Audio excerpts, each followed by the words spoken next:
नमस्कार, आप देख रहे हैं जार्प मीडिया और मैं हूं अभिषेक मिश्रा।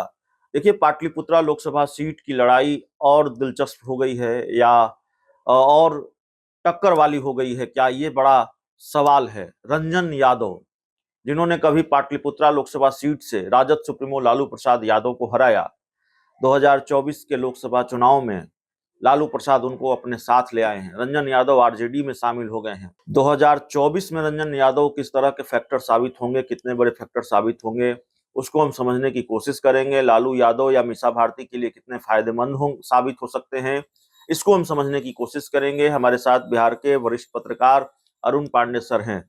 रंजन यादव को शामिल करा लिया है आरजेडी में। सर, एक वक्त पर तो उन्होंने लालू यादव को हराया, जाहिर है बड़ा प्रभाव रहा होगा। 2024 में क्या स्थिति है? ये रंजन जी लालू जी के बड़े गाढ़े मित्र हैं जी। उनकी पहचान भी यही थी, दोनों मित्र थे, एक दूसरे के पूरक थे जी। एक समय था कि रंजन जी मंत्री रहे बगैर शिक्षा मंत्री के रूप में जाने जाते थे। मतलब जो शिक्षा मंत्री थे, चलती उनकी नहीं थी, रंजन यादव की चलती थी। ये लालू जी से दोस्ती का ही नतीजा परिणाम था।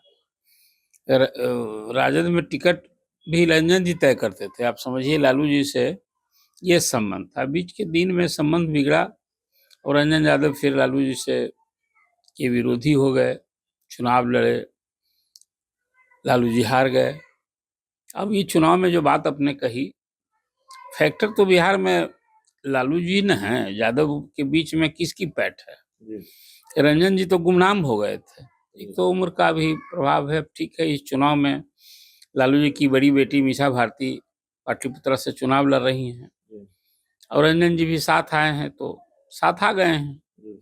कोई फैक्टर क्या होंगे? आपको याद होगा, रंजन यादव खुद भी जब चुनाव लड़े, एक चुनाव यदि जीते थे, लालू जी को हराए थे, तो फिर उसके बाद खुद हार गए थे। ये उनको कोई फैक्टर नहीं मानते ही, बात ठीक है। फिर दो पुराने दोस्त के साथ फिर मिलन हो गया है। इसको मैं इस रूप में देखता हूँ, रंजन जी आज की तारीख में कोई फैक्टर नहीं है।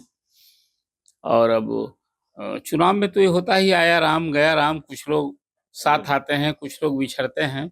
रंजन जी का फिर लालू जी के साथ आना, इसको एक घटनाक्रम ही देखिए कि फिर दो दोस्तों में मिलन हो गया है। रामकृपाल यादव के लिए कोई नुकसान वाली बात नहीं है। नहीं, देखिए, यहाँ मुकाबला तो लालू जी में, लालू जी की बिटिया में मीसा भारती और रामकृपाल से न होगा।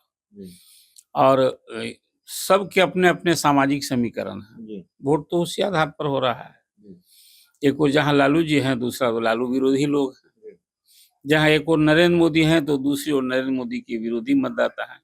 मतदाताओं की गोलबंदी इसी आधार पर है। अब उसमें रामकृपाल यादव नेता के बाद भी उनकी एक अपनी खास पहचान है कि वो कार्य करता है। बहुत कम ऐसे जनप्रतिनिधि होते हैं जिनका पीपुल्स कनेक्ट रामकृपाल जैसा होता है। तो रामकृपाल यादव की एक खूबी है। अब रही बात कि लालू जी की बिटिया लड़ रही है, तो कहाँ जीती? पिछली बार तो मुझे याद है कि 2019 के चुनाव में लालू जी ने बहुत मेहनत की थी।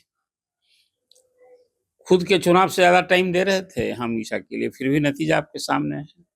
इस बार तो फिर वही देखिए, पूरे देश में, न सिर्फ पटना में, पूरे देश में एक और जहां नरेंद्र मोदी का नाम, काम और चेहरा है, सभी एनडीए के कैंडिडेट्स के लिए वही सहारा है। और कुछ कैंडिडेट की अपनी छवि होती है, तो रामकृपाल यादव की एक अपनी छवि है, उसका लाभ मिलेगा। और अब देखिए, 12 तारीख को प्राइम मिनिस्टर आ रहे हैं। पहली बार किसी प्राइम मिनिस्टर का पटना में रोड शो होने जा रहा है। क्या कारण है? 2 सीटें हैं पटना की, एक पाटलिपुत्रा की सीट है, दूसरा पटना साहिब की सीट है। दोनों ओर एक और पूर्व केंद्रीय मंत्री के रूप में रामकृपाल यादव सिटिंग एमपी होंगे, दूसरी ओर पटना साहिब से रविशंकर प्रसाद हैं। तो इस प्रधानमंत्री की का जो रोड शो होगा, निश्चित रूप से उसका भी एक संदेश होगा। कार्यकर्ताओं का उत्साह बढ़ेगा, एकजुटता बढ़ेगी। अभी कुछ ये दिख रहा है कि कार्यकर्ता उस हिसाब से उत्साहित नहीं है, तो प्रधानमंत्री के रोड शो का तो एक निश्चित रूप से कहीं प्रभाव देखने को मिलेगा। दूसरे दिन फिर 13 मई को प्रधानमंत्री की 3 बड़ी रैली होने वाली है। वो हाजीपुर जा रहे हैं, फिर वैशाली और मुजफ्फरपुर को लेकर पता ही है, एयरपोर्ट पर भी वहाँ उनकी रैली होनी है। और फिर वो सारण जाएंगे, जहाँ लालू जी की छोटी बिटिया रोहिणी आचार्य चुनाव लड़ रही हैं। वहाँ पूर्व केंद्रीय मंत्री राजीव प्रताप रूढ़ी उनके खिलाफ हैं। जी तो कुल मिला जुला के जो रंजन यादव की आपने बात पूछी, रंजन यादव इधर आ गए हैं, ये एक खबर बन गई। जी लेकिन हाँ, कोई बहुत फिर बड़े फैक्टर नहीं हाँ, है। जो पुराने दोस्त का मिलन हो गया, इसको मैं सिर्फ इसी रूप में देखता हूँ। रंजन यादव कोई फैक्टर नहीं है। फैक्टर क्या है, वही यहाँ यादवों के एक छत्र नेता लालू जी हैं, तो कोई दूसरा फैक्टर क्या होगा? कोई दूसरा फैक्टर नहीं है। चलिए, इस पूरी रिपोर्ट में इतना ही। बहुत बहुत धन्यवाद।